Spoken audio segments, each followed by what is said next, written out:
There have been over 300,000 layoffs in the United States so far, year to date. What might you do if you're among those laid off or who might be laid off later this year? Well, here to talk with me about that is Dana Anspach from Sensible Money. Dana, welcome. Hi, Bob. Glad to be here. Glad to have you here, and I'm sure a great many people will be glad to have you walk us through what they should do if they're laid off from their employer or they might anticipate being laid off from their employer. Where to begin?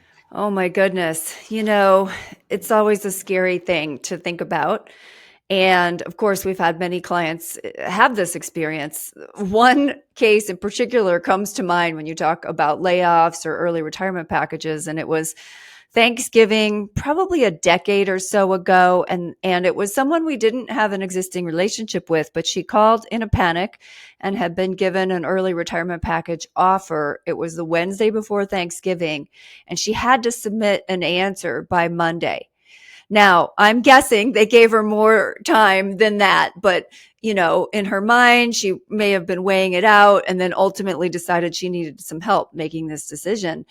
And it's not a quick process. What I remember is that myself and another team member worked all holiday weekend, and what you have to do is gather a lot of information to really explore options. Everybody's account balances, their future social security and pension benefits. If they own property, you have to know the value and the remaining mortgage and the interest rates. You have to have an idea of what someone's expenses will be and how those will change during retirement. And then you also need to understand what their health insurance situation looks like. Do they have access to retiree health care? Are they over 65, under 65? So once you've gathered all of this information, you put it into a set of projections. And one projection says you accept this early retirement package. And if you're lucky to have that, or if not, you're laid off and you don't go back to work, right? That could be the projection. And what does your retirement look like? What needs to change to make it feasible? And the other projection says, well, you would continue on, you would find another job, you would put the effort in to, work with a recruiter or go out networking, but, you wouldn't use this as a retirement opportunity. And when you can see those two projections side by side, it brings clarity. Now, in this Thanksgiving case, on Monday, we had to be the bearer of bad news and say, it doesn't work, for the retirement that you would like to have. And I remember she was young in her early to mid 50s. And so I think she was hopeful that that retirement package could somehow get her to tide her over until normal retirement age, but it just didn't work. And so it was a tough conversation to have. She wasn't happy about it, but ultimately it helped her make a decision that was going to put her in greater financial security during her later years. Yeah. So it sounds like step one is if you don't have a financial advisor, financial planner, maybe establish a relationship with one because one, as you sort of explained, it's really hard to do this on your own to do the pros and cons, scenario A versus scenario B versus scenario C. It really is hard. And not only that, you're emotional when these things happen. So we already know we don't make great decisions when our emotions are at heightened levels, right? We shouldn't drive when we're angry. We shouldn't make big major decisions after a big loss in our life. There's all kinds of things where we know we need to take time and pause before making big decisions. And going through a layoff or accepting a retirement package, an early retirement package, those are big financial decisions. Retirement is one of the biggest financial decisions you'll ever make. And you are emotional. You can't help but be emotional about it. And so working with someone that specializes in retirement planning can definitely bring a more objective perspective to those decisions. It can help you see where maybe you're being more emotional. The math becomes pretty clear when you run these scenarios out. And when the math is clear, it also makes it a little more clear what your values are, what's most important to you. If you really want that free time, maybe it's possible, but only if you downsize, or maybe you would have to move and take some equity out of the house. So sometimes there's lots of options that could make it work. And you just need to know what they are and then dig within yourself to see what's most important to you. And that's really hard to do on your own. It really is. So when you talk about assessing one's financial situation, I think of the sort of the four basic things: assets, liabilities, income, expenses, and maybe the fifth, whether you have an emergency savings account or not. Yeah, and almost in retirement, I would almost think of the fifth less about an emergency savings account and more around healthcare. And the reason I would say that is if you go through a layoff and you're 65 or older, well, you're going to be able to, have access to Medicare, assuming you qualify and worked in the U.S. long enough. And that's going to help reduce your out-of-pocket cost. Usually you're going to add either an Advantage plan or a Medicare supplement plan to that. But if you're not 65 yet, you're going to have to cover that health insurance cost out of pocket. Now, it's typically going to run about $1,000 a month per person. That's what we estimate when we run our projections. However, if you have access to, well, not access to, but if you qualify for the affordable healthcare tax credits, then that cost may be able to come down. Now, in my Thanksgiving story, I was telling that was before these healthcare tax credits were available. And I do remember covering healthcare costs was a big factor in why her plan simply wouldn't work. She needed to work longer. But in many cases, if you've planned ahead, you're going to be able to structure things in a way to qualify for some of these benefits. Now, I'm going to make an exception to that. If all your savings are in a 401k or IRA, and let's say you're laid off at age 60 and every dollar that you need to live off is going to have to come out of that IRA or 401k, you're going to have too much taxable income to qualify for the healthcare tax credits. But if you have a balance of savings between IRAs, Roth IRAs, and taxable brokerage accounts, mutual funds and stocks and bonds and CDs, for example, that are not held inside of retirement accounts, then you're going to have some options. And you can usually structure where your cash flow comes from in a way to keep your taxable income low enough. And those are areas where a qualified retirement planner can really help see what options are available to you. It's hard to do those projections on your own. Right. So in the case of health insurance, if you're older than age 65, you have Medicare. If you're younger than 65, you mentioned the ACA as an option. In some cases, folks who are laid off have the ability to use COBRA, which can be expensive as well. But do you look at that as an option? Absolutely. You look at that as an option. So another case just came to my mind, and he was in the home building industry and had planned to work till 65. His company did layoffs. He was age 62 when he got laid off. And same, we ran through this analysis. He was able to claim unemployment benefits. And in his case, he was able to stay on COBRA for, I think it was 18 months in his case. And I can't remember if unemployment at the time was 12 or 18 months. But this got him close enough to age 65 that their savings could cover the gap. And then they could transition on to Medicare at 65. And so COBRA was a big factor in that case. And you have to compare now, what is the cost of COBRA, which you're going to pay monthly out of pocket? And how do you compare that to the cost of buying a plan on healthcare.gov? And in some cases, one option is less expensive than the other. So you shouldn't automatically default one way or the other. You want to take a look at both. Yeah. So when I think about this topic of how to prepare for retirement if you've been laid off, I often think of trimming your sails, battening down the hatches so that your spending at least maybe is reduced, so that you can at least maybe worry less about whether you're in jeopardy or not. But is it always the case that people are trimming their sails? I wish that were always the case. It's always a surprise to me. I know you've probably heard the story. When I grew up, my mom filed bankruptcy twice. And I remember, being probably elementary school age, and they came and they repossessed our car and our microwave and even mom's headboard. Like, those are the three things I can clearly remember people carrying these things out or taking them away. And so, you know, learning to batten down the hatches has always been something that was ingrained in me. And when we went through the Great Recession, my income got cut in half.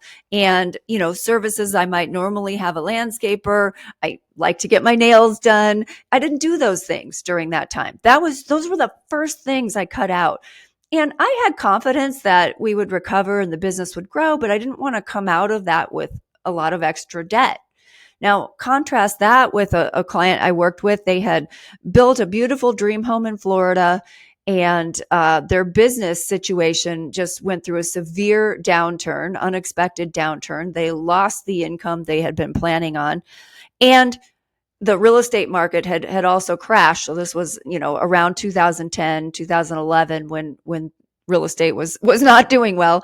And they had 4 cars at the time. They had just planned a big trip to Italy, but it wasn't all paid for.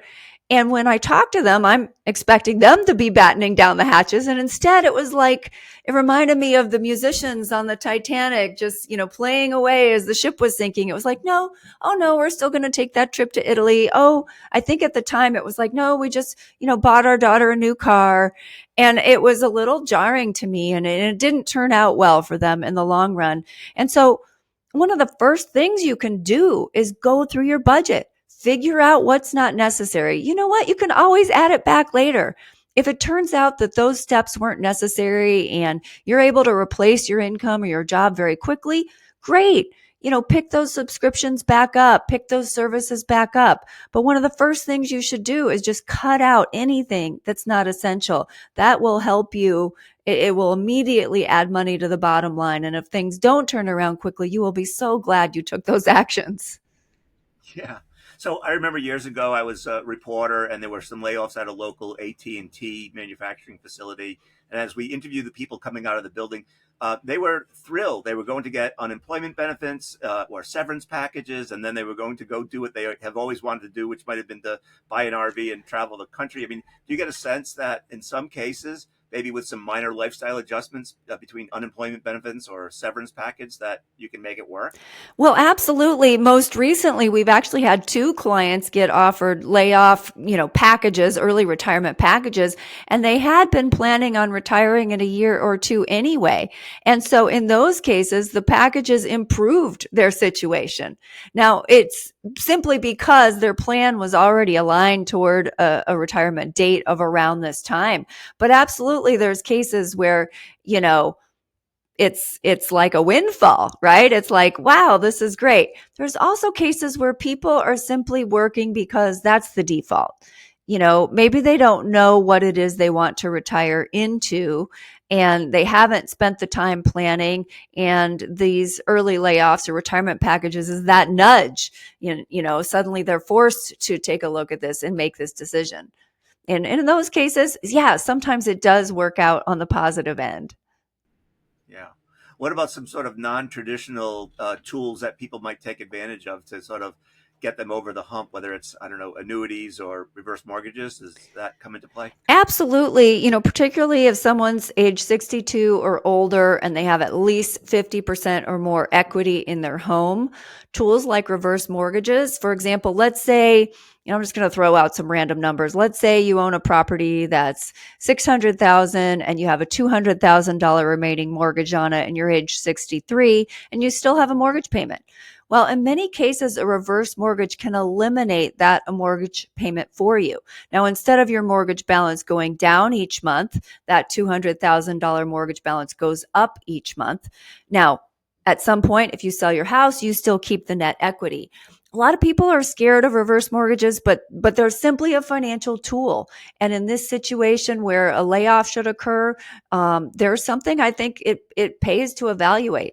Same with an immediate annuity, particularly if you're single and your primary goal is your income for life.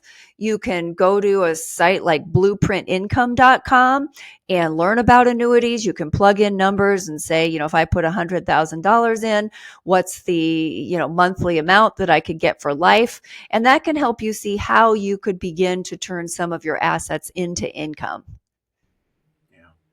So, as you know, I'm fond of asking ChatGPT the same question that we've asked you, and it came up with some interesting things. It talks about, for instance, maybe if you have trimmed your expenses but still need some income, to look at new income sources, either from part-time work or the gig economy.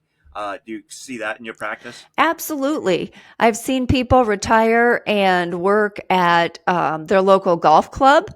In one case, it was a client's kind of dream job. They got free golf and 2 days a week. I mean, it was literally maybe 12 hours a week of work, but the extra benefit was the free golf. And that was what they liked to do.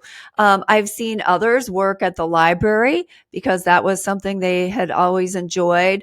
I have seen some work at like I believe one was like some kind of a fishing store. And so that was, again, their hobby was fishing. And another who worked for a ski school in Colorado and taught lessons part time. And so, during ski season, that's what they would do. I don't know if it was 1 or 2 days a week. So I've seen all kinds of people pick up part time work. I've had medical professionals who do locotenens. And so, they're able to go out and pick up, in one case, it was basically 2 weeks on, 2 weeks off that this person did for several years, allowing them to gradually transition into retirement rather than just going from full time to no time. It was a very comfortable progression for them and helped keep a substantial amount of cash flow coming in. So there's all kinds of things that people can consider. Yeah. Given how traumatic a layoff can be, ChatGPT also recommends staying positive, networking, and taking care of your mental health. That important? Absolutely. So, sometimes people want to go in a hole like they did something wrong, and your network and, talking to people, that's what's going to open up options for you. So instead of being super quiet on social media, we've all seen people who go out with a very positive post. They thank their former employer. They thank everything they've learned. They express gratitude for it. And then they let the world know what they're up to, right? Here's what I'm considering next. Ping me if you have any ideas, or here's the type of situation I'm looking for. And there's been some amazing connections that have been made that way. And it's because they took that positive attitude and put it out to the world and said, here's what's next for me. All right. As always, Dana, we've covered a lot of ground in a short period of time. Anything we missed or bears reemphasizing? I'm sure there's plenty of things we missed. There's a lot to consider if you go through a layoff. If there's anything that bears reemphasizing, we've had so many situations with clients where we did have pre-existing relationships. And when you go through something sudden like this, it makes it so much easier, right? A phone call, all the data's already in place. It's very easy when you have that relationship in place to pick up and navigate your way through these situations. A most recent one, we had a client who was in a bike accident and broke several bones. My understanding, it's somebody that worked with a planner, is, this person was a CPA and realized, wow, here I am trying to finish up my work from the hospital bed. And I think I'm done. I think I'm ready to retire. This injury is going to take a while to recover from. And very quickly we were able to say, yes, that's going to work for you. And so it wasn't a layoff, but it was still one of those sudden situations where when that relationship is in place, there wasn't much effort needed to get the answers that they needed to move on with their life. Well, as always, Dana, thank you for sharing your knowledge and wisdom with us. It's greatly appreciated. You're welcome.